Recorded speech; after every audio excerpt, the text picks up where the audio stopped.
रावलाकोट से खुर्शीद बेग की खबर शामिल करते हैं, जहां नवाही इलाके टाई का रहायशी नौजवान नहाते हुए डूबकर जाम बहक हो गया।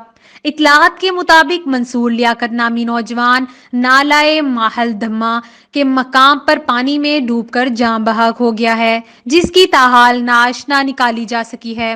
रेस्क्यू 1122 और जिले इंतजामिया के मुताबिक मुजफ्फराबाद से गोताखोर टीम मंगवाई गई है।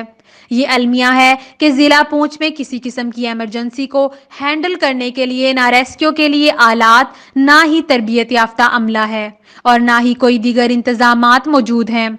जराये के मुताबिक इस वक्त भी हादसे के मुकाम पर अवाम का जमे गफीर बेबसी की तस्वीर बना बैठा है कि कब मुजफ्फराबाद से गोताखोर टीम जाए और हादसा पर पहुंचकर कुछ कार्रवाई कर सकेगी।